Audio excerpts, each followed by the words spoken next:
G.R.. शिक्षण या आपल्या यूट्यूब चॅनलमध्ये आपणा सर्वांचं पुन्हा एकदा सहर्ष स्वागत। सरकारी कर्मचारी, निमसरकारी कर्मचारी, राज्यातील अधिकारी वर्गासाठी, देशातील सर्व कर्मचाऱ्यांसाठी आता जी घडीची एक मोठी धक्कादायक बातमी समोर आलेली आहे।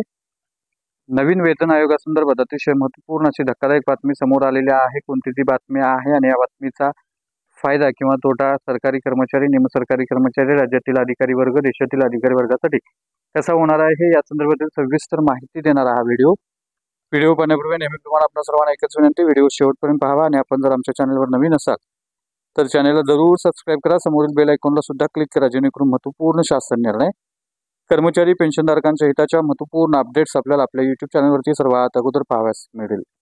जसे की आपण स्क्रीनवर पाहताय, government of India, ministry of finance, department of expenditure, Lok Sabha, constitution of 8 central pay commission या संदर्भातलं हे महत्त्वपूर्ण असं परिपत्रक आहे। याच्यामध्ये श्री आनंद भदौरिया यांनी अतिशय महत्त्वपूर्ण असे 3 प्रश्न 8व्या वेतन आयोगासंदर्भात विचारलेले होते आणि या संदर्भातलं जे उत्तर आहे ते मिनिस्टर जे आहेत पंकज चौधरी यांनी दिलेलं आहे आणि या संदर्भातलं महत्त्वपूर्ण असं परिपत्रक आहे। याच्यामध्ये जे 3 प्रश्न विचारलेले होते त्याच्यापैकी पहिला जो प्रश्न आहे तो whether the government has received a representation from various quarters regarding constitution of 8 central pay commission during the month of June 2024. If so, the details thereof and the action taken thereon representation wise and the time by which the government would constitute 8 central pay commission for revision of pay pension of central government employees in view of unprecedented inflation in the country. आणि या संदर्भात असे हे 3 प्रश्न विचारलेले होते।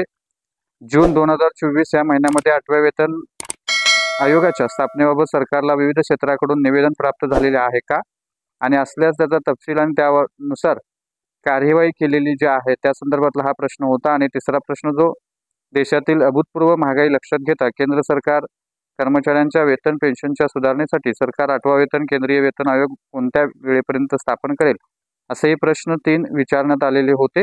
आणि या संदर्भात जे उत्तर आहे minister of state in ministry of finance Shri Pankaj Chaudhary यांनी दिलेलं आहे। याच्यामध्ये त्यांनी असं म्हटलेलं आहे की 2 representations have been received for constitutions of 8 central pay commission in June 2024. No such proposal is under consideration of the government at present. आणि या संदर्भात उत्तर देताना राज्यमंत्री श्री पंकज चौधरी यांनी असं सांगितलेलं आहे की जून 2024 मध्ये 8वा केंद्रीय वेतन आयोगाच्या स्थापनेसाठी 2 निवेदनं प्राप्त झालेले आहेत, परंतु सध्या असा कोणताही प्रस्ताव सरकारच्या विचाराधीन नाही असं उत्तर दिलेलं आहे। त्यामुळे निश्चितच अनेक यूट्यूब चॅनलच्या माध्यमातून किंवा बातम्यांच्या चॅनलच्या माध्यमातून 8वा वेतन आयोगाची स्थापना या बजेटमध्ये केली जाणार असं सांगितलं जात होतं, पण त्या बातम्यांना किंवा सरकारी कर्मचाऱ्यांच्या आशेवर पाणी सोडणारं हे परिपत्रक आहे। त्यामुळे निश्चितच ही धक्कादायक बातमी आहे असं आपल्याला म्हणता येईल। तर हा होता अतिशय महत्त्वपूर्ण व्हिडिओ, महत्त्वपूर्ण बातमी। अशाच महत्त्वपूर्ण व्हिडिओंच्यासाठी, महत्त्वपूर्ण बातम्यांच्यासाठी आपल्या चॅनलला सबस्क्राइब करा, व्हिडिओ आवडल्यास लाईक करा, शेअर करा। आपले काही प्रश्न असल्यास नक्की कमेंट करा। आपल्याला काय वाटतं, 8वा वेतन आयोग सरकार स्थापन करेल का? नक्की आपलं मत कमेंट सेक्शनमध्ये व्यक्त करा। धन्यवाद।